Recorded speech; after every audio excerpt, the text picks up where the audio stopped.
Yes, What sir. up? What up, man? Man. It is okay. Okay. Hey man, so busy day today. I can't say from start to finish. Very busy day. Yeah. Yeah.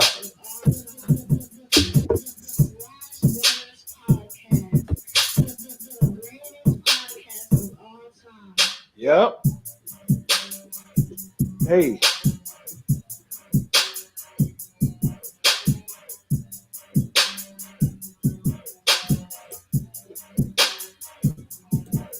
Mm.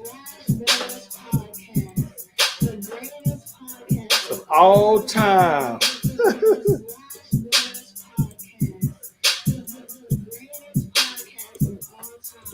Yep. Ace Kennedy, What up? my brother from another mother. It's coming. It's coming. Hey man,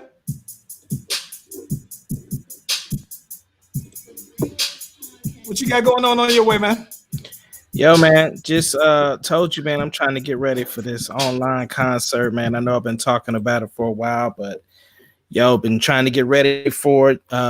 Work, church, fam, uh, VR, watching a whole bunch of TV, like so much going on, You've man. been on this VR real heavy though, man. And it's the truth, brother. It's like that, man. Like It's the truth. listen, man. This is from somebody who, this is coming from somebody who still doesn't own a gaming system, not a single one. Depriving yourself. And oh, listen, man. Even Landon has a Nintendo Switch that he barely plays, and I think that it's kind of funny because I think that he's going to be probably very much like me in the sense that I was a more outside ripping and running. I wasn't very much into video gaming earlier on. Aside, like I said, the last time I remember getting on video games hard. I don't you and Brian and Gary on this on the WWE versus NW was it WCW? That was like Nintendo 64 though, bro. But I don't know, man. But VR seems like it's a different thing though, man. Oh, VR is something different because it's one thing. Like, it's crazy because what I love about it is like, so when you have to set it up, you have to set yourself a boundary so that you don't, run into something or whatever like that. So it has like these sensors. But it's crazy when you actually go live because at first you can see through the VR, you can see the room, you can see everything. You outline your little, your guardian is what it's called. And then once that thing go live, and it's like, I know I was just in the living room and now I'm in this complete different world. And it's like just to turn around and see everything and it's like look up or anything. It's ridiculous, man. It's such an experience. It's such an experience. Me and the girls and Sarah, we've been walking, and Deuce did it too. It's this thing where you're in this thing and you get in this elevator and ride all the way to the top of this building, and there's a plank that you walk out on this plank and you're able to see like the city, and it's so freaky because like you hear the creaks every time you step on it. It's ridiculous. I can't wait to get you on it though. I saw a video of a guy who had his wife. She was on the VR, and you see him and you see her. She looks like, I don't know if it was projected on wherever he was at, but you see that she thinks that she's walking on like a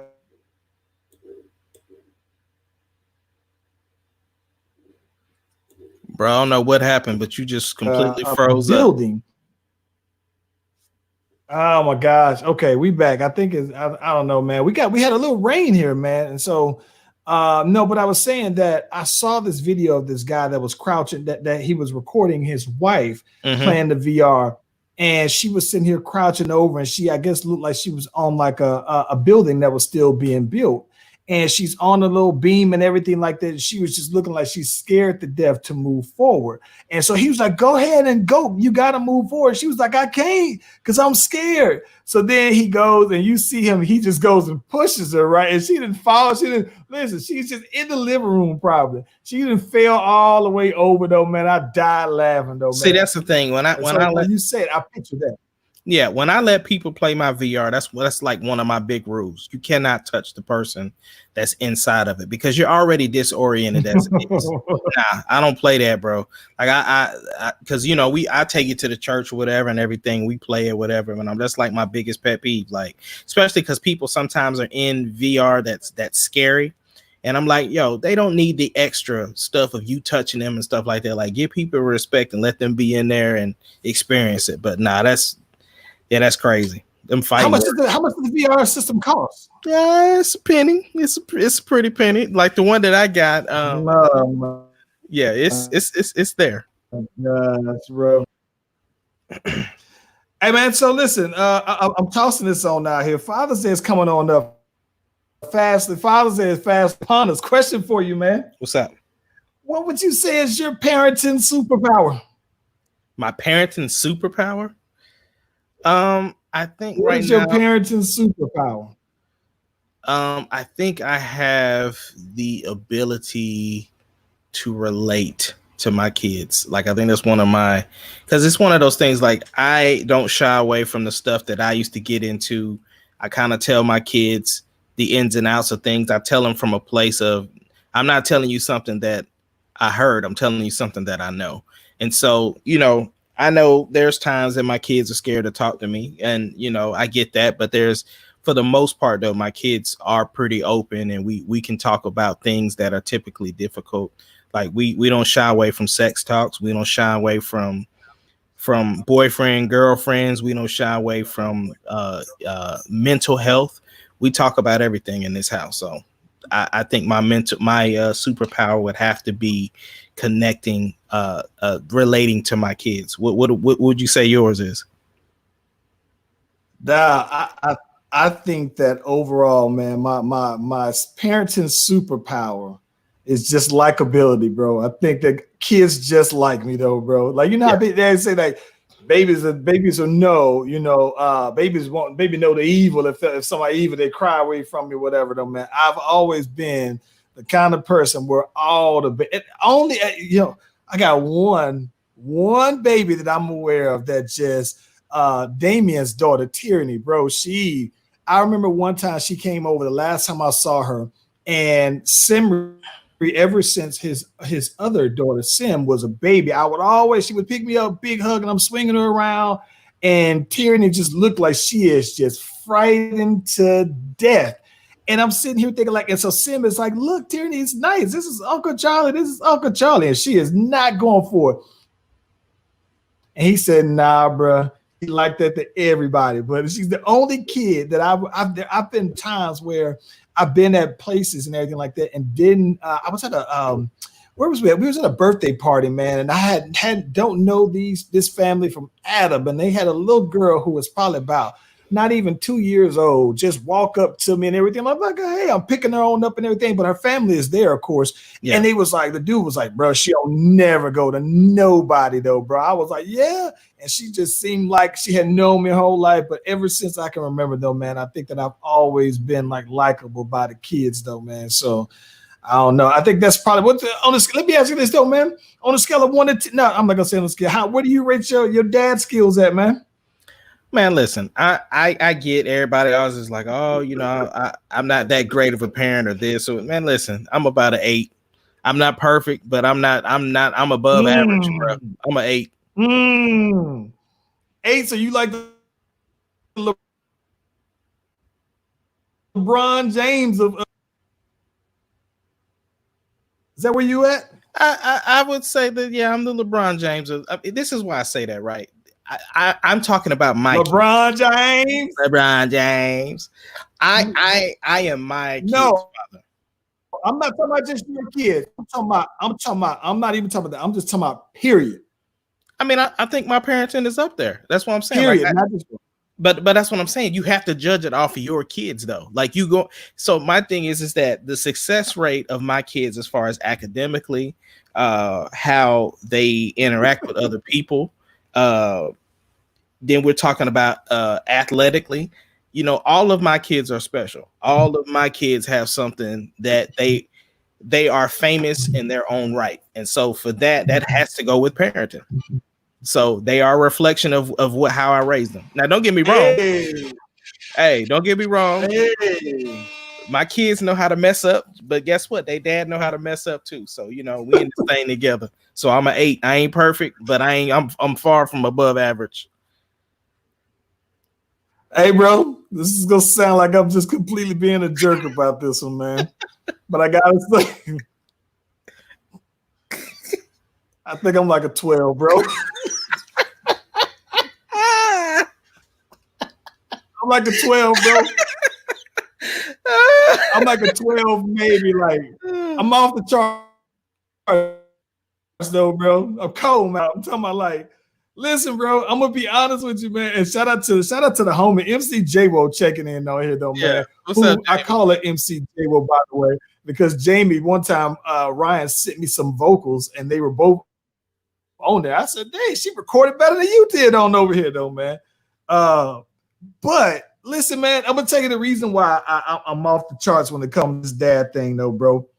I'm just cold for one, though, man. But I think that the biggest reason for that is that I had the advantage of being able to learn from other people who I thought were great dads when I was around them and everything. So, like, speaking of you know, the homegirl Jamie jumped in. So Ryan, of course, has his one of his second oldest daughter, Ajaya, right? So Ajaya, who graduated this year, which is crazy in itself. When Ajaya was probably like, he was like not even 6 months old when Ryan moved to Atlanta. And I remember me and Ajaya just always being super duper close, right? And so Ajaya was like, and this was probably when I was like 21, 22. And so Ajaya basically just being around her as much as I was basically kind of prepared me to be a dad, basically, though, man. It was me and her connected like crazy. And then even if I go back further than that, it's like you had your kids, you was out there active out there on the daddy business, but you had your kids early. All of my brothers, who I think are all phenomenal dads, they all had their kids earlier on. My brother LJ, my nephew is like 22, 23. You know what I'm saying? So the shout out to the homie Randy. I saw him check in on Facebook the other day, but he had a daughter who was like 20. She got to be like 22 now. But ever since I think ever since I was about 16, I've always been around kids and they prepared me, right? So it's like I had the dad thing down pat. And then of course, when I got up with the homie Damien is like the almanac of dads because he done seen it all and everything like that. So I've had good references, though, man, of other dads that were around my age, especially around my age, that that I already thought were dope dads. And so yeah. So when it came, so I think that by the time I had my own kids, bro, I think that by the time I had Landon, though, man, I think that most of the people was like, "Dog, it's about time." Most people were kind of surprised that it took me so later on to have him. But yeah, man. So I feel like I would have let all of y'all dads who I look up to have my own son down if I said I was anything less than a 10, bro. I'm cold, man. I'm cold, though, man. I hear you, bro. So yeah, man. I'm off the charts, though, bro. Yeah. So what you asking for Father's Day this year? Oh, you know what, man? So I'm gonna be honest with you, man. This Father's Day, so I think this Father's Day, I don't really know what. I think that this Father's Day, I think I wouldn't mind like getting like some. I saw them gold Air Max 97s though, bro, and they look clean. And I'm thinking I might have to. Oh, look at you! Oh my God! Oh my God! Mine'll be here tomorrow, sir. Oh my God! Oh my God.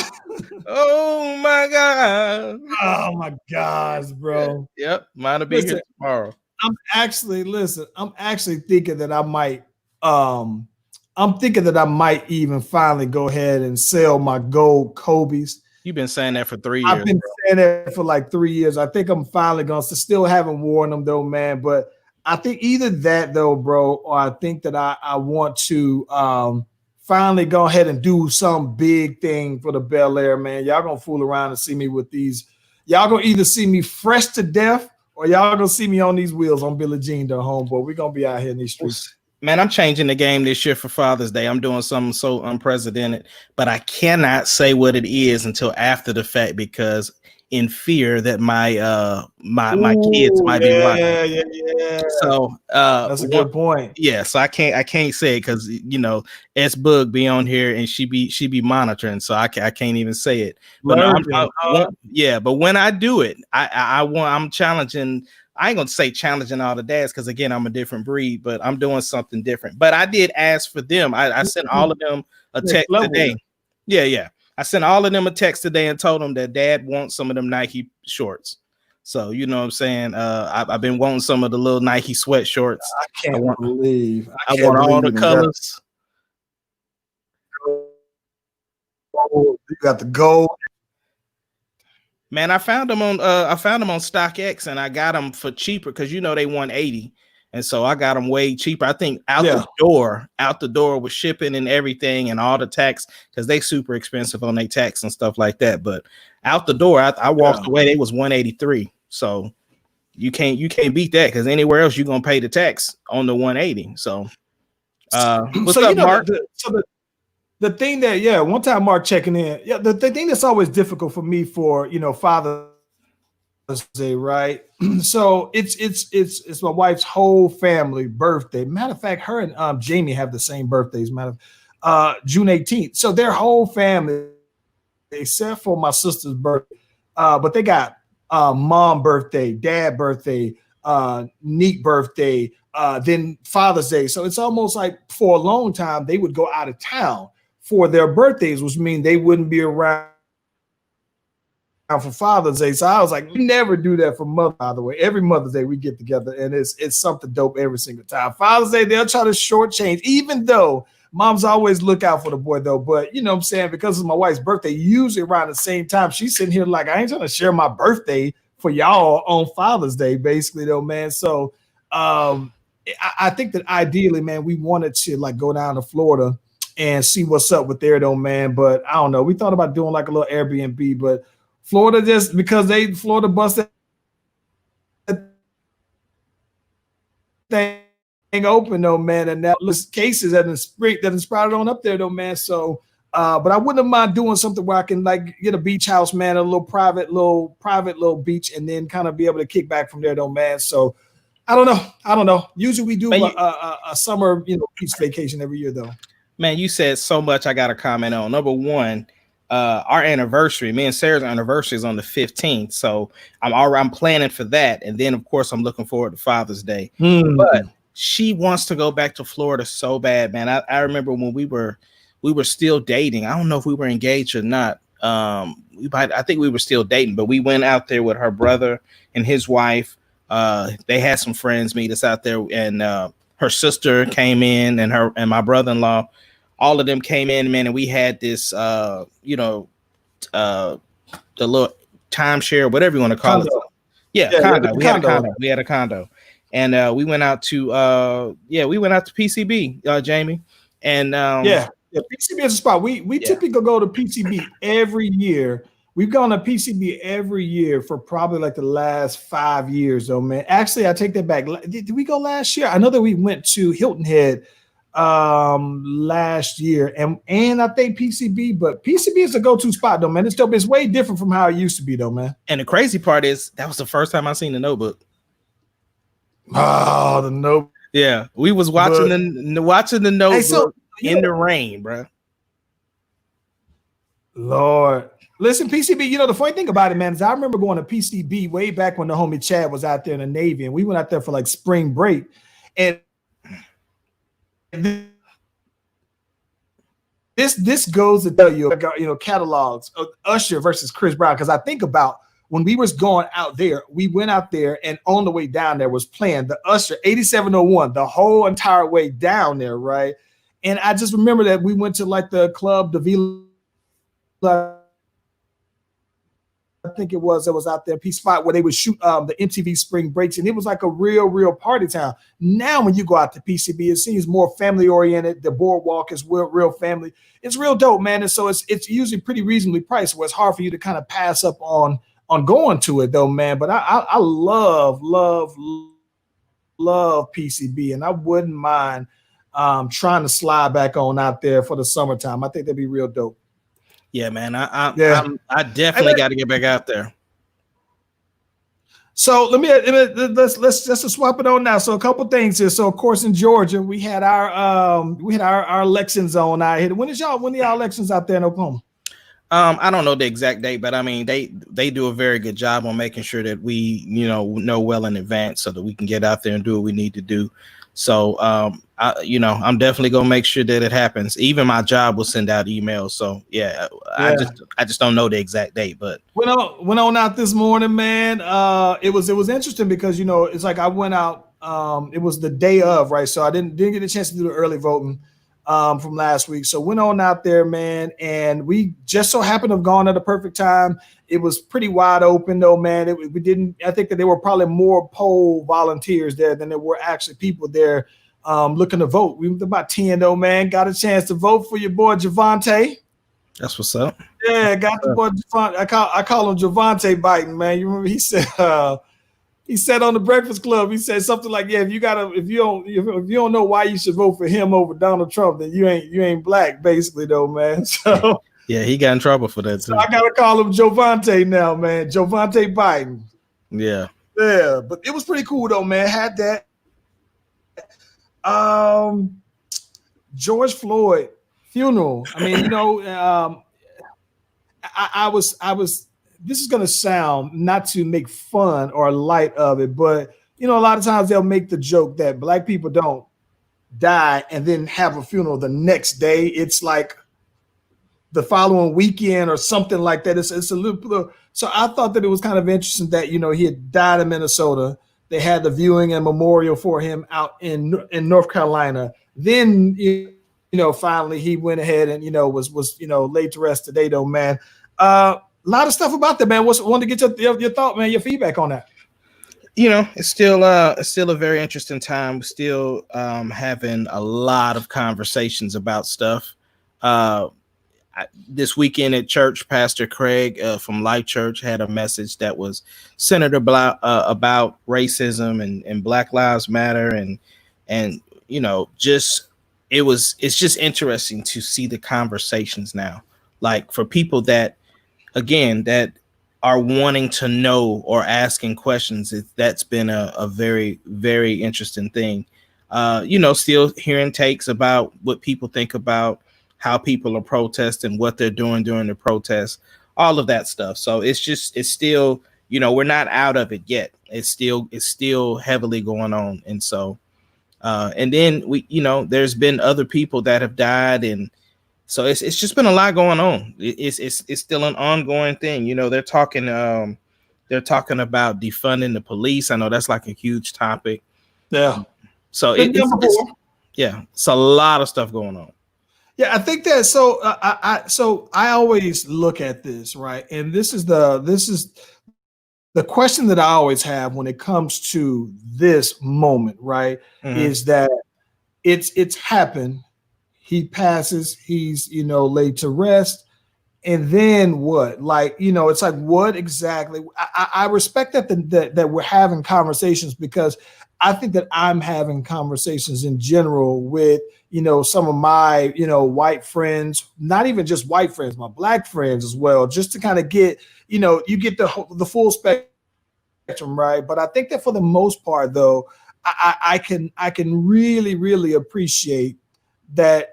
Maybe some folks can admit that I didn't just turn, the blind eye and look the other way, but this still feels different. And I think that the one thing that I've gathered, though, man, is that it felt different to a lot of people for a lot of different reasons, right? I think that I've seen like moms, all the moms that I know that says, hey, you know what? The minute that I hear this man screaming out for his mom while he's dying, that did it for me. Yeah. Some people said, you know, hey, I think that the part that for them was the fact that while, and I still haven't watched the video, by the way, right. But I think that some people have said, you know what, it's just you're sitting there and you're watching him for this 8 minutes and change die, and that where in the past, I guess videos that you would see, right? It's not the first time it happened. But I think that this one, because of the length of time that this dude was basically going through this kind of agony, I think that that's probably one of the things that a lot of people are saying. But I think also because we're at home now, right? So it's like everybody, you got time to see this stuff. And the more you see now, it becomes, front page news. And I think a lot of people are basically saying that that's what kind of makes this one differently. And my concern always is that, well, hey, if this is different, right, then, stay committed to this feeling, right? If you truly feel like this is as disgusting as right now, keep that same energy with that, stay married to that energy, because like I said, I'm all about right and wrong, not, who's right, who's wrong. But if I think that I'm trying to be optimistic about that this isn't just a trendy thing, because you see more and more companies are coming on now. They're making formal statements now about where they stand on, Black Lives Matter, equality, injustice, brutality, and everybody's doing it. And I appreciate it.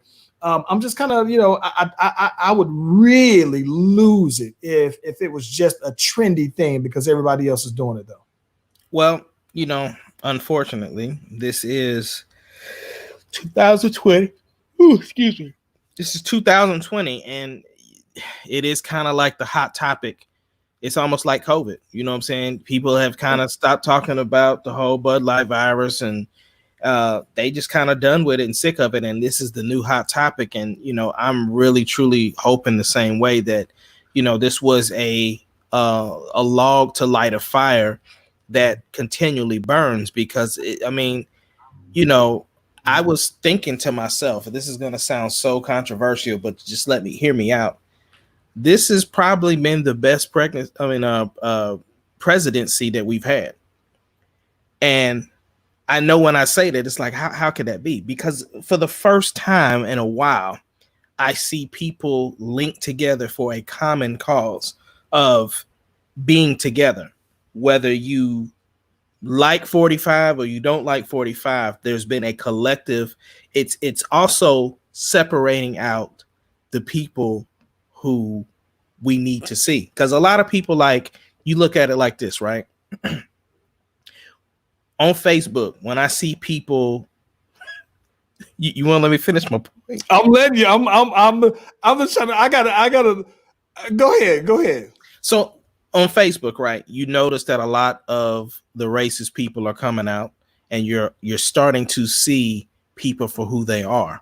We would not have saw that before because of the fact that people were closeting what their beliefs were. So now that we've had the opportunity to start to separate, to see what people's true colors are, we wouldn't have been able to see that before. So this I don't agree with 45 and the stuff that he does, but at the same token, I am glad to be able to see the people that I need to see. And I don't delete people either. I don't take them off my page. My thing is this, like, listen, if you racist and I see that your true colors is coming out when all this stuff is going on, I need to monitor and see what's going on. I'm not deleting you. I need to see. Keep your friends close, keep your enemies closer.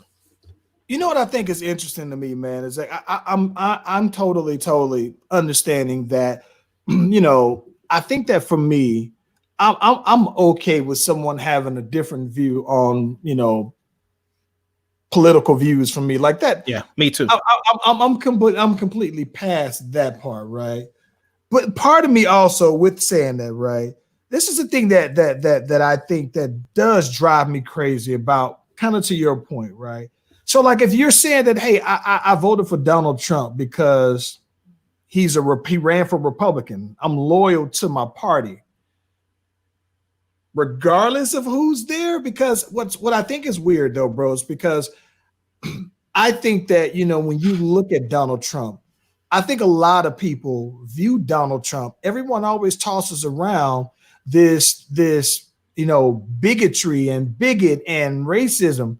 And I've never seen more and more people who are Republicans come out and be even more open. Like, I don't remember anybody having a George Bush go for George Bush campaign shirt like this, as if, it's like as if this is what I stand for. So it does make me question, not just necessarily, someone who's just a racist, someone who's flat out, but I'm thinking like, listen, man, you gotta, I would love for someone who voted for him to say, what do you think about what he's doing now, though, man? I think that is, it's interesting though, man. I think that one of the things that comes up a lot in light of this is people's views of policing has been the thing that's changed. I know that here I saw that this week on my timeline. I've seen a lot of people talking about the homie Javier Ambler from Killeen, right? And I think that this happened. He had died in custody of police. And then this is another one. I started watching some of the video once I started to see more and more people talk about it. But I think that I couldn't bring myself to watch it. I heard, from what I've understood, he was involved with some kind of police chase. But I think the thing that I've gathered from the little bit of information that I know is that, he was another person that died in the custody of police when he's saying, I can't breathe. And you hear him saying this like about, 4 or 5 times, and they're tasing them and they're tasing them. And so the thing that I hope more than anything is, I know that Black people have not always had such a great experience historically with police, right? And I think that I love that at least now it's being uncovered that, like all of these Black men are dying unarmed. And I'm sure it could happen to white people and that are randomly pulled over. I just hope that maybe other people, other races at least understand that we do feel targeted, right? Like some people may not have that may not have been clear. People will say, oh, if you just listen to the police officer, whatever. But I just hope people really understand how Black people feel targeted by police. And that's where I think that the common ground of all of this seems to be that. No, I 100% get exactly what you're saying. And yeah, shout out to his family. Definitely praying for that situation. And I know a lot of people from our hometown were very, very hurt by that particular situation. And I have not had the opportunity to dive into all of the videos and everything yet, because I was at work when I actually started getting the information. So it's one of those things, like I definitely want to do my due diligence and research it and watch as much of the video as I can without, but to be that close to home is pretty crazy. It is. And, I think the thing that's interesting about it the most, right, is that I think that this happened last year. And if I'm not mistaken, this is what's crazy, bro, is that I believe that it happened on, they were filming a show Live with Police or whatever. And so this happened last year where, from my understanding, and this is, again, not knowing the background of it, and this is just off of the folks who I've seen. But this happened last year, right? And so now full circle, and the reason why I bring that up is because I saw the governor of Texas basically saying that, hey, this definitely calls for, some reform and police and things like that, tactics and whatnot. And now I'm thinking like, well, you said that this is, he was talking about, George Floyd at the time, but now this happened here in your area, this has happened in your watch though. So what happens? And I don't know enough about it, but what I do know is that the body, it's not that this just happened, but it's just that the body cam footage had just happened, had just been released. Yeah. And you see them tasing them, and you see all the time. And so you see him basically screaming out. Well, it's definitely disheartening. Now that you say it, I think this is the case that my mom was talking to me about, because she was saying that the family hadn't received any answers, and they were holding up information. So I do believe this is the case that she was talking about. But yeah, I seen Naya first posted this morning where she said we knew there was something, but we didn't know. Now we know exactly why. So yeah, definitely. Like I said, I'm definitely gonna look into it now because of the fact that a lot of people listen. I see a lot of the folks. Yeah, I see a lot of the folks from back home that are posting about this with no man, and I think that he may have been from Willow. So if you just like for me, this is gonna sound crazy, but for me, I was just all Rudolph. Like even though I went to Nolan, by the time I went to Colleen, that was just it. I didn't rock with too many people from Ellison that I didn't already rock with from back at Nolan and even so in Bel Air Elementary, matter of fact. So but everybody seemed to, from all accounts, be able to say that Homeboy's a stand-up dude though, man. And I think that it's just, I can only imagine from the parents' perspective of going a year and a half now without getting any answers. And then now you're starting to see this kind of body cam footage just showing you a different perspective of it though, man. So it's crazy though, real crazy. Yeah. Let me ask you this though, man. What's up? So everybody jumped on my boy Drew Brees all last week. He was on his apologies tour out here. Mm-hmm. And y'all had me out here defending my boy Drew Brees out here. Y'all really had me defending Drew Brees, man.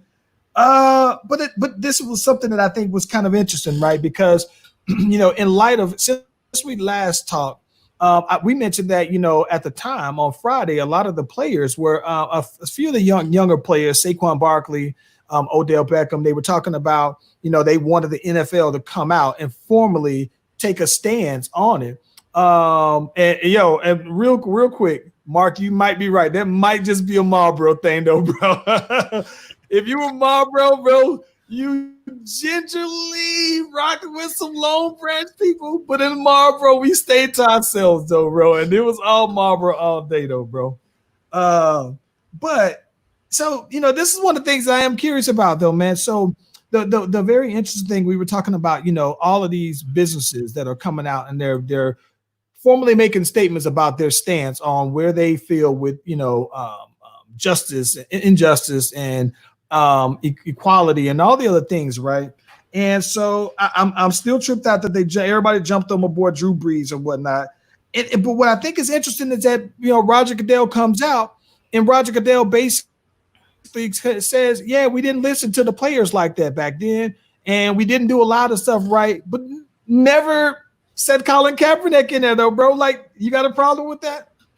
I don't, and this is why. Because Colin Kaepernick and the NFL signed a deal, and I know there was an NDA involved that they weren't allowed to talk. So I think that includes both parties. Now, with that being said, right is right, wrong is wrong. I mean, what? It's almost like when we were talking about the apology, right? Like, what is that going to do? What is it going to change? Like, at this point, the only thing that I want to see is Colin Kaepernick given a real opportunity to be back in the league. I don't need them to come out and say, we apologize to Cap, because like I said, again, I think that legally they can't do that. And the biggest apology is not about words, it's about action. So the action is getting him back in the league. Yes, we all know, we saw it from the beginning. Y'all were wrong. Y'all handled it wrong. Y'all blackballing this dude. Like, all of that was out there. So from this point, it's enough with the talk. And that's so, like, for me, I don't even necessarily need everybody, all these organizations coming out and saying that what their stance is. This is why I say that. I agree with you on that one. I mean, that's fine, but this is the way that I feel about it, right? It's one of those things that it's not, to me, it's not mandatory. It's appreciated. Like if you come out and say it, that's fine. But to me, it's not mandatory. I don't need you to come out and say this is what I'm, because for instance, I mean, in my case, I'm almost 40 and I pretty much rock with the same people. And I know the people that I surround myself with, I know where they stand. So do I need Chick-fil-A to come out and say something? Do I need all these other Nike and like, I mean, if you do it, I appreciate it, but it's not mandatory for me. So when I say mandatory and when I say appreciated, to me, it's even somewhere in between that. Here's the reason why I say that, especially when it comes to the NFL. And this is what made me mad about everybody who was riding on Drew Brees about that, right? Because everybody who was riding on Drew Brees that I know still was watching the NFL last season and the season before that and the season before that and the season before that, right? And all of those owners made it very clear on where they stood. Every single one of them made it very clear on where they stood. And they ain't have nothing. They ain't want to have nothing to do with what Colin Kaepernick was, except for the 49ers. And I give them credit because I think what a lot of people don't really talk about as much is that the 49ers franchise basically contributed to funds that charities that Colin Kaepernick was actually, running for, right? So he was holding down. And I don't think that people recognize that enough. But even with that said, right, all of these owners made it very clear that they didn't care, right? So for me, if you double down on it back then I think that you need to step up and say something. You don't got to say, we apologize to Colin Kaepernick, right? But if he was back then protesting injustice for Black people, discrimination, police brutality on Black people, and now you've came full circle, you need to tell me how, right? You need to tell me what your position is. If you took that strong of a position just then, it's no different to me from what I would require somebody who said, I just had a problem with him kneeling.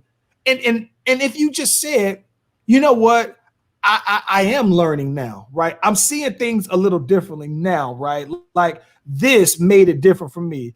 I respect that. But at the same time, though, like you need to stay. Like to me, this is the reason why I say that. I compare that to all the stuff that people share on their timeline, right? Like, so when you look at it, people all day long will share. If you saw something that made you laugh, you're going to share it. If you made something, you're going to share it. If you saw a good recipe, you're going to share it. If you saw somebody that something happened, you're going to share it. So you pick the things that you want to share about your life. Right. And this happened in the past and you didn't share it. So if you tell me, you know what, can you forgive me that I couldn't put myself in that position? Yes, I can, but I need you to say that. Like, even though I know, even if you tell me that, I gotta know where you stand now, right? And so when I look at stuff like that, like I saw that someone tags me in a Dallas Cowboy post of all things on the Dallas Cowboy website and on the Dallas Cowboy Instagram page, right? And the Dallas Cowboys have some statement out there where it's a real cool video, very awesomely done video. And they're talking about the Dallas Cowboys stand for police protection and equality amongst everybody and this, that, and the other. And I was just like, what? Jerry Jones said, ain't no player kneeling over there. And he said, and you know what, if you're going to kneel, you ain't going to be a Dallas Cowboy. And now it changes. So when you make that, I mean, this is a 180 turn of stance. That makes me think that you're doing it because it's trendy. Because nothing changed for us from back then, 4 years ago to now. But see, here's my thing. I think it was a big step for the NFL in general to apologize. Right? I think it was huge. So here's my thing. And so let me answer Mark's question. He said, Ahmad, do you think it'd be hard to play now as a man because it would feel like I'm only playing because they feel bad? Puppet.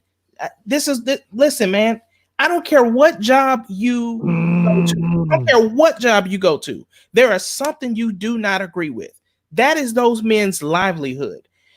They are there to play football. You can have your beliefs and not have it aligned with the people that you work for. Because the thing at the end of the day, I cannot be responsible for what my boss thinks. I can only be responsible for what I think. So my thing is this: we knew from the beginning what it was when it came to Colin Kaepernick. We knew that was wrong. We knew what his stance really was about. We knew the NFL was trying to silence him. We knew that 45 got involved with the NFL affairs about it. We knew all of that stuff. So if they was going to so from that point, they had the opportunity to not play just like Cap did, but they stayed. Listen to this though. The Dallas Cowboys specifically. Now, I'm only jumping on the Dallas Cowboys because these delusional fans always find a way to tag me and stuff like that, right? Right. So the Dallas Cowboys, their message says, we support protesting. We're all about that. You ain't know? That's what we're about on over here. What? I ain't seen Jerry Jones come out one time from the $250 billion yacht, not one time. And I'm more so surprised, more than anything, that Bobby Brown Kraft ain't came out yet. You sitting here riding with Meek Mills, and Meek Mills is all about police reform. And Meek Mills, you riding with Meek Mills' story, and you ain't came out. What? And see, this is another thing people have to understand too, right? Whenever you are a part of, like, I know a lot of people like, why isn't the good cops speaking out against these bad cops? Y'all don't know what's in people's contracts. For instance, when I was in the United States military, there were things I could not comment on. That's what I signed. That's the document that I signed. The thing is this: I know what I feel. And my thing is that there are ways that you can have your voice heard on the things that you believe in, and it doesn't jeopardize your job. Like, I'm sorry, y'all. At the end of the day, I'm not saying I will do anything for money. That's not what I'm saying. But at the same time, I knew what I signed up for when I signed up. Okay. I'm the one that signed the contract and said I would adhere to these policies. The thing is that I don't have it to where I can walk off my job today and be straight. That it's just not like that. So my thing is this: when you are a part of certain organizations, there are certain things that you can and cannot comment on. So I understand that. True. Now, and that's just is what it is. It's just like there are certain things I can't post on social media. There's a bunch of stuff I would love to post, and there's some things I can't post because of the positions that I hold, and I understand that. And so people kill me when they just think that everything is you're supposed to just speak out when you want to speak out, how you want. There's a way to do things without necessarily crossing the boundaries that you have especially when you agree to terms to something. You have to be respectful of what you do. I get what you're saying, though, but as it relates to the NFL, right? Specifically the NFL. Yeah. And as it relates to this, right? There's no way that, listen, I don't think that the Saints owner back then ever spoke to how she felt about the protesting. Now, I'm only saying this because the same way we were talking about my quarterback on over here, right? I feel more comfortable, right, that the New Orleans Saints owner put out a statement and said, this is where I stand with this, right? And I don't care if it's a prepared statement. I don't care if someone's drafted this on up and said, hey, you know what, Bobby Brown Kraft, look over this and just make sure this checks out and everything like that. You got to put out something to me, though, bro. And I'm not saying that every single team does, but for me personally, right, I'm at a point where right now I got to see that. If I'm supporting you like that and I'm putting my money, I'm putting my energy, I'm putting whatever behind you, and you took that stance, right, then I got to go ahead and you got to speak on that. It would be one thing if it was like if it was something simple, Walmart, right? If Walmart never spoke on anything like that back then, I wouldn't have the expectation. But the minute you speak against protesting and the minute you speak against it, and now fast forward, you are for it, I got to know something, man. Because now you look like you're on your right way. I understand that. And as a fan, you can ask that of the organization that you are supporting. With any organization, wherever you're spending your money, you can ask that question. I'm talking about for me. For me, if you come out and say what your stance is, I appreciate it. But is it mandatory for me? No. It's not for me. It's only like that for me if I've heard you say otherwise. Right. Now, that from that point, I 100% understand that. Like, just like the NFL, because this is the thing, though, right? So the NFL at least came out and apologized, right? And what did we do? We tore apart the apology. Well, they didn't say this. They didn't say that. They didn't say that. You listen. The minute that you say it, you at least have said it.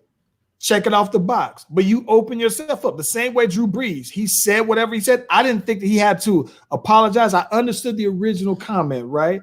But as soon as he said it, he opened himself up. And then when he apologized, he opened up. He apologized again, and he opened himself. And everything that he does, that's why he should want to be questioned. He should have he gave the initial apology, and that should have been it. Now that's it. Because again, it comes with action. Again, once you make the apology, what's next? What's after the apology? That's what's important to me. I think the difference, though, to me, between how Drew Brees proceeded his and the backlash that he getting and versus the NFL is that Drew Brees tried to double down on his original stance, right? The NFL just flip-flop, right? They just, we all for it. Dallas Cowboys got a video saying that they are all for protesting. Like, that's what we do around here. Yeah. What? Going up the street with that, bro. Y'all better go somewhere. And that's my point, though, man. It's like at some point, right? You gotta. To me, I think that by you, not necessarily, you don't gotta demand it. I insist that you tell me where you stand on this NFL. But if I'm not a delusional Cowboy fan, but if I'm them, I'm thinking like Jerry. What? But the problem is because most of the Dallas Cowboy fans that I know. I don't remember any one of them saying, I ain't watching until Cap, until they do right by Cap. I remember all of them boys basically saying, he's just one person. I ain't going to watch it because of blah, blah, blah. Man, stop sack chasing, bro. Them boys is all riders to me, though, man. They all sack chasing. And that's the problem I have. I'm going to get off these Cowboys. Because, listen, let me switch topic because I can get on them girls all day long. Yeah, I was going to say, Go ahead. No, I was gonna say. So you want to stay on football real quick and yeah. Okay. So Dabo Swinney, he basically there was an incident that happened at a practice. I want to say it was 2017. Again, all of these things were popping up as I was coming home from work. But anyway, basically, there was a coach, assistant coach, or somebody who was dealing with one of the players, and they ended up using the N-word, and so he repeated what the player said, and then they brought it to Dabo Swinney's attention, and this whole big thing. And so basically I think the report came out like last week, and they didn't say nothing about it, or Swinney didn't say nothing about it. And so the other thing was that he was walking around with a football matter shirt on. So it's like a bunch of stuff going on with that whole. Let me take a step back because Mark, before we jump in on that one. Dennis, I don't like to bash the Cowgirls, man. I get brought into it. I am usually brought. People bring the Dallas Cowboys stuff to me. I'm trying to be innocent. And Mark, you got a good point because Drew Brees' wife came in and she basically had another apology. And I think that the thing that I appreciated about her apology is that it seemed very contrite, very sincere. And I agree with you, though, bro, that you can tell that she is very much the glue within their household, though, man. But but you got to think about that from her standpoint, right? Like her husband made some comments, whether she agrees with him or not, like she's attached to it. And so his whole family went through scrutiny after that. Yeah. So I totally agree. Yeah, I understand that. You open up everything. But Dabo, listen, man. This is the problem. Okay. I don't dislike Dabo. I actually like Dabo Swinney. And if I want, you know what though, man, if I had right about now, he's probably the guy that if I had a son, and let's say my son was a top 10 player in football at any position, I probably would want my son to just play football for Dabo, right?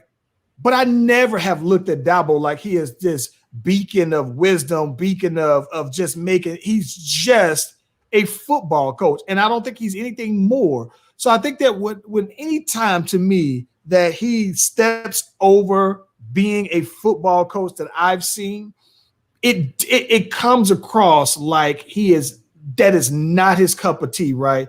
So it doesn't surprise me at all that if he mishandled something like that, right? Like those are some of the things that it wouldn't surprise me. Like how other teams basically, if a kid just says the N-word, it's not about that. It's just, we kicking you off the team. We ain't got room for that, right? But it doesn't surprise me that Dabo would just keep a person on the team and be like, listen, man, we ain't doing that around here.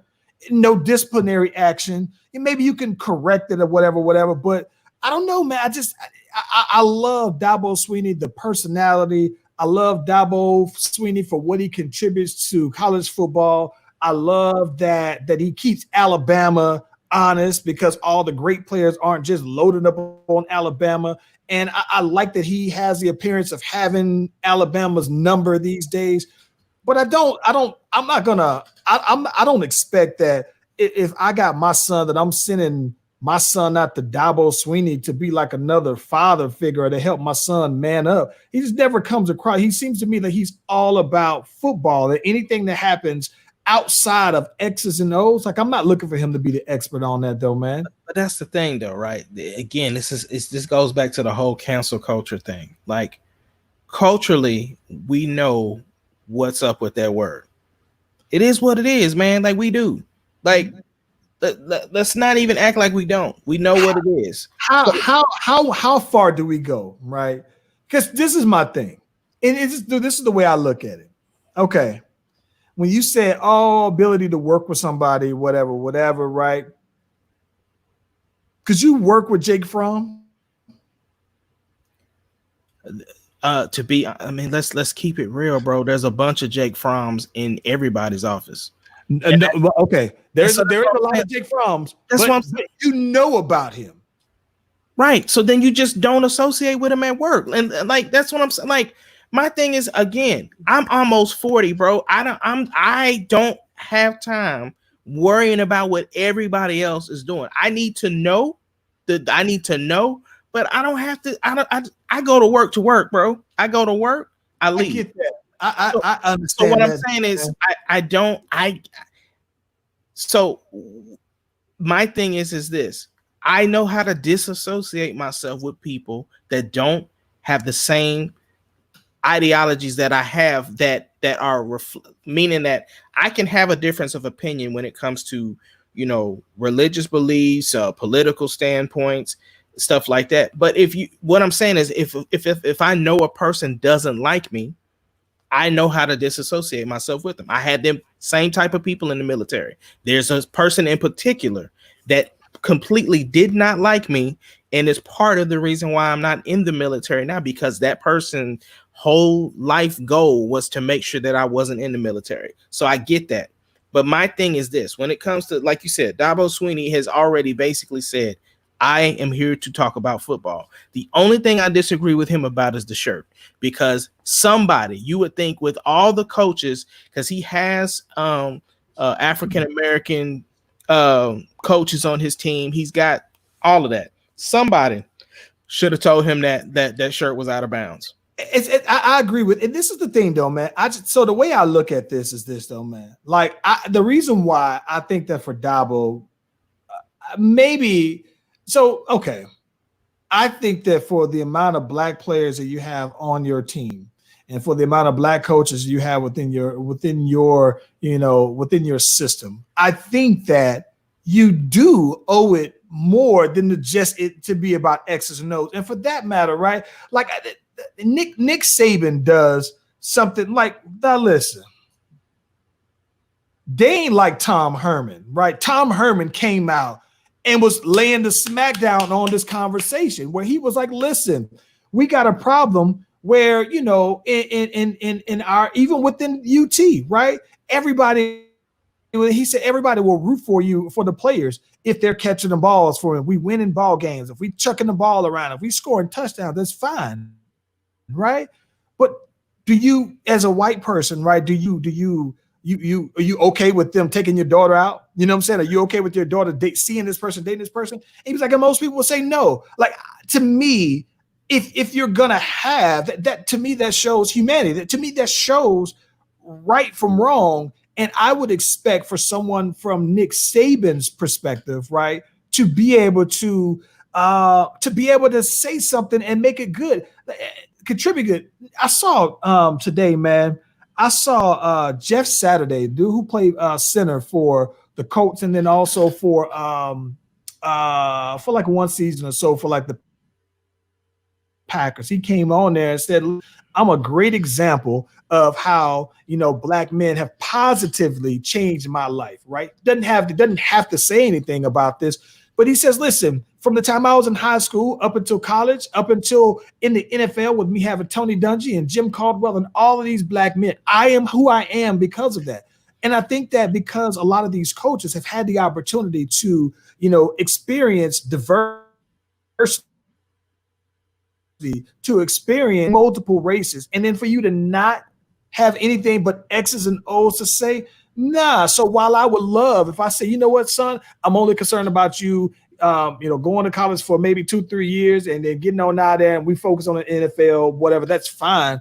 But I mean, I don't know. Outside of that, I don't expect much from Dabo Swinney, but I think you should, though, because of their experience, though, bro. I disagree with that. This is where I feel, man. We got to stop putting so much onus on people that are doing a specific job to do other stuff because, well, they got this platform, so they should do this. This is what I mean, right? Everybody looked at Michael Jordan. When we seen it on The Last Dance, they wanted him to have more of a say on political views, this, that, and the other. And Jordan was like, listen, at this point in time in my career, I think it's best for me to focus on basketball. And he was 100% right. Nobody. I don't think so. That's your opinion. And so my opinion is, if he wanted to only focus on basketball, that was his job, to focus on basketball. Hold on. Right. Hold on. Go ahead. But you fast forward. Now we're in 2020 where he's in a different position. He is leading the charge on certain things. He's the one that's making the donations. He's the one that told the NBA not to do this and not to do that. And he's like, so my thing is this, we have to stop trying to make people be what they not. You can't make people just be in this position. I get what you're saying. My thing is this, though, right? If that's in your, and this is my thing, I would have respected it, right? If Jordan back then took the position to say, listen, leadership of that realm isn't in my heart, right? I support it, but it's not in my heart to be the voice. Jordan back then came across as if he didn't want to have anything to do with it. And if you want to do that, by all means, do whatever it is that you feel makes you happy. But I do think that the same way you're looking for these same people here to buy your shoes who help you make your brand popular, right? And they're looking for you, you owe them more than, well, Republicans buy shoes too. So for me, if you feel that way now, I think that this is just me personally, I think that Jordan feels so strongly now out of guilt for having not said anything back then. But if he would have said something back then, and you think with his popularity, for one, he was so popular that I don't think that he would have that kind of fall off. But I also think that the things that are important would have been put on so much more of a pedestal because of his popularity, though. So I think that that's when I say that, we know, like with great power becomes great responsibilities, right, and position, right, and everything. Like it's just, to me, right. And so now so now he's in the position of power. He regrets it, and that's the reason why. No, he's not in a position. He's been in a position of power. Just now. Jordan's been the most popular athlete on the planet for at least 50 years. Popular and power is two different things. Popular and power is two different things. Nope. Yes, it is. He at that time. I understand what you're saying. At that time, go ahead. He had at that time. Again, that's what people wanted him to do. Here's the thing. If you didn't like Jordan's stance, then you didn't have to spend any more money. That didn't stop people from not buying the shoes.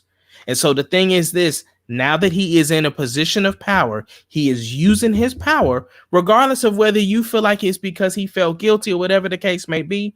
It doesn't matter. The point is, at this point in time where he has the power, he's utilizing it. And so my thing is that just because you see somebody all the time on your screen, let me tell you like this.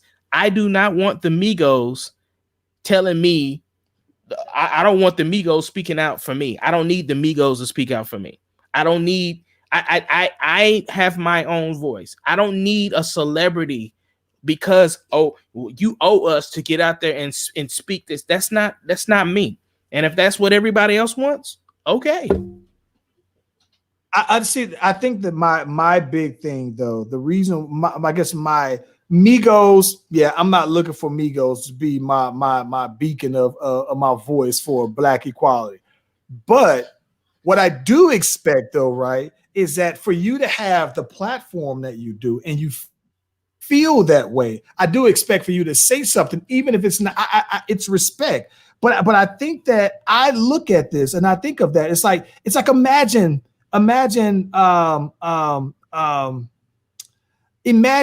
Oprah, right? Some people were like, "Oh, Oprah ain't saying nothing," and then she actually does. Like I can't imagine. Like Oprah is one of those people where you look for them to say something, right? You look for them to take a stance.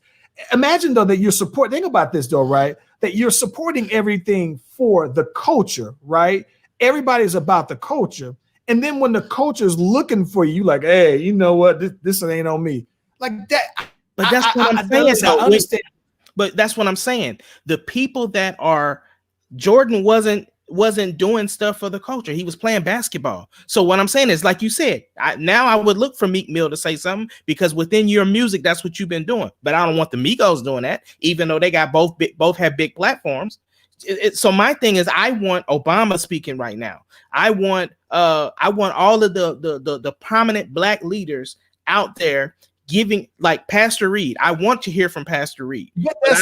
But that's where I think that's where I think that we look at it differently, because I think that people look for Jordan as a Black leader back then, the same way they looked at Muhammad Ali and Akeem and Bill Russell, when all of those guys are all in that one famous picture where all of them are out there talking about injustice for Black people, and all of those guys are there. I think I honestly believe that people feel like had Jordan used his platform and his influence, maybe not power, right? He did single-handedly make Nike as big as it is. So that is power, but the influence, right? I think that Jordan had the influence and the cachet to pull that off, but I do feel like he's responding as heavy now because he didn't do it back then. So when you say, "Oh, he just committed to $100 million," yeah, that's fine though, bro. This is my thing, right? I think once LeBron is done playing basketball, that he will have a bigger voice than he did playing basketball. And I don't know about here's bigger, my thing. But I think he's going to do more. I think he's going to do more. That's what I'm saying. And this is my thing, right? This is what I mean. So I understand people probably look at LeBron like, oh, well, he's got this huge platform and I need to hear from LeBron, right? But I don't want to hear from Odell Beckham. And they probably got pretty big platforms. I'm just saying, like, everybody, just because you have a platform, I don't need to hear from them.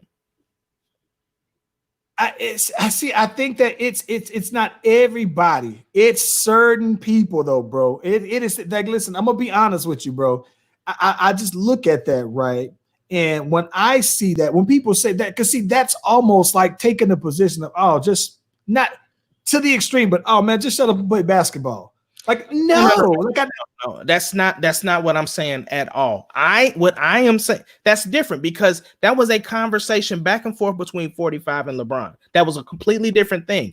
I'm saying, as a person who is waiting to do stuff, I do not need to. I'm not going to wait on Tank, or I'm not going to wait on Tyrese, or I'm not going to wait on Omarion or anybody else to speak up for some, like, again, I understand what your point is. It's not about waiting, though. It's not about waiting, though. I'm not saying, hey, well, once they talk, then we gonna all go ahead and move. I'm saying, regardless of what I'm saying, right? I'm gonna say what I say and do how I do, regardless. But what I'm saying, though, is that if within the African American community, if everybody feels consistently and consistently that this is an issue affecting everyone, and we've kind of exalted certain people as people who everyone looks to say, hey, your platform makes you a leader within the Black community. Yes, I do look for them to be able to, for the same, you know what I think? It's for the same reason why you would have somebody who let's say someone who's white, and they say, hey, you know what? I've been, what can I do to help, right?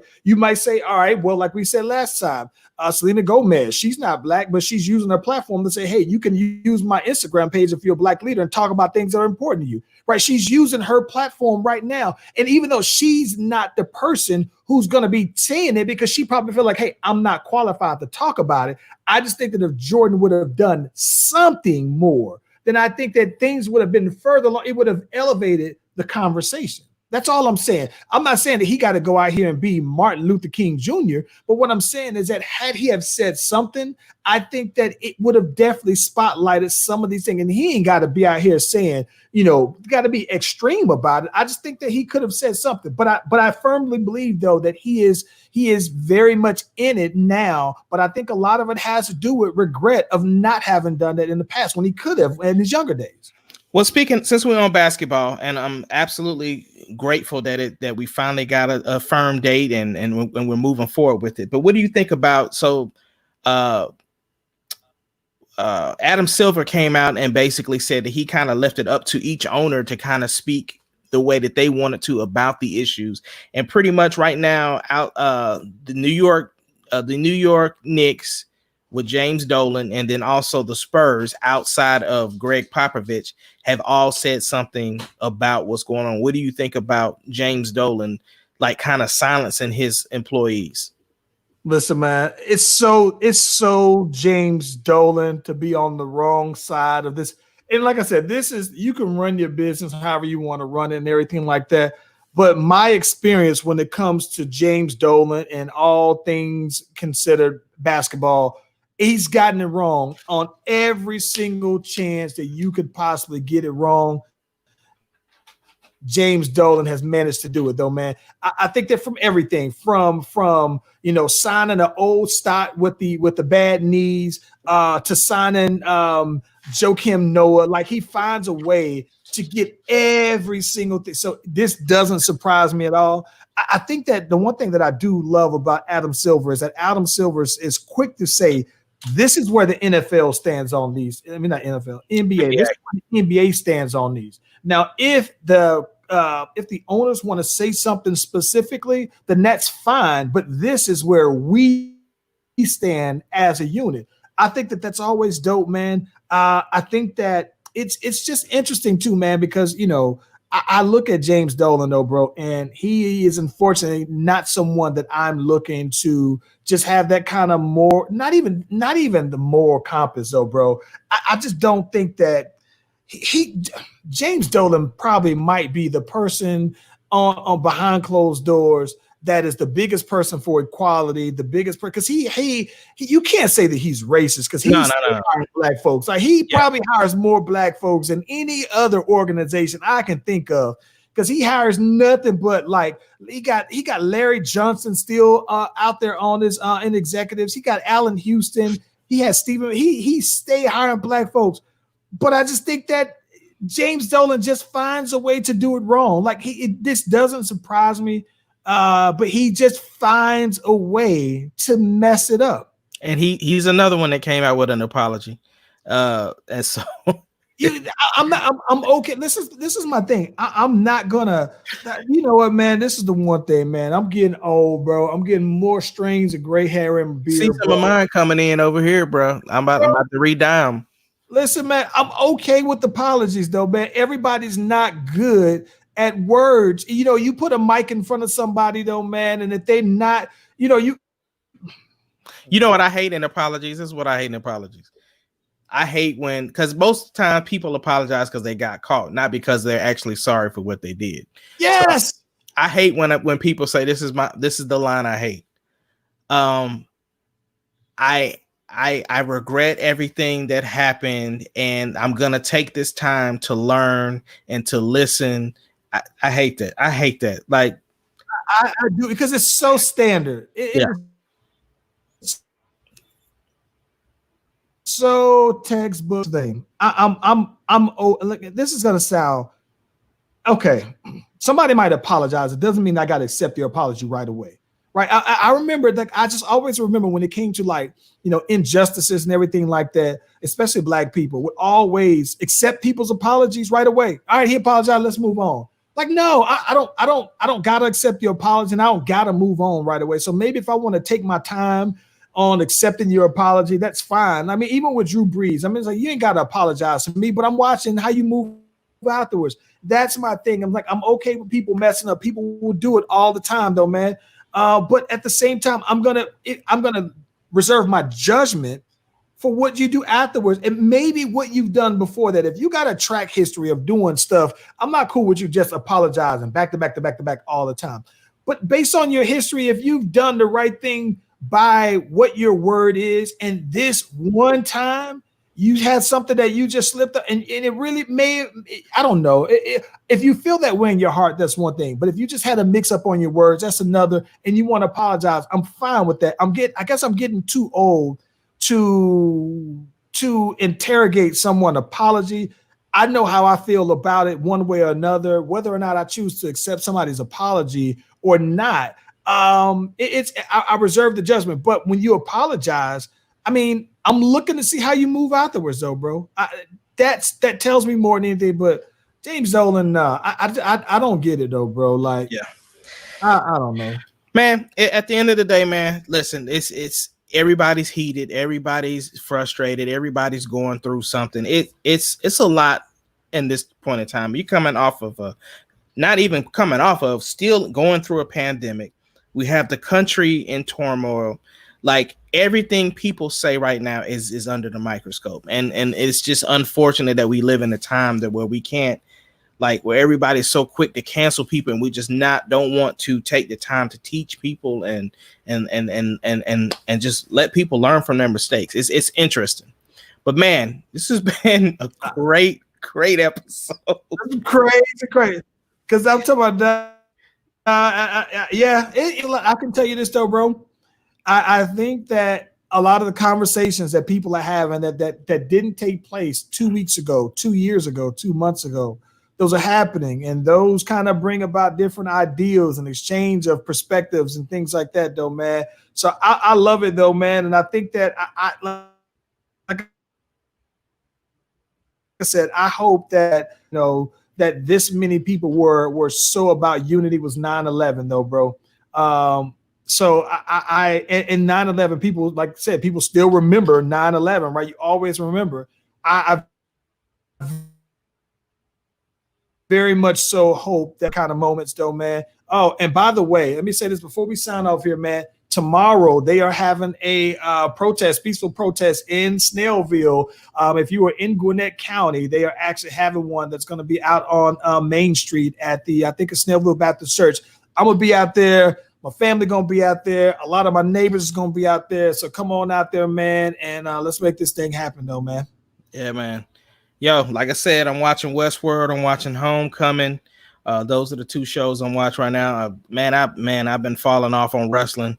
I still keep up with the news, but it's been a drag to watch WWE, and I love WWE. I'm just so disappointed in it.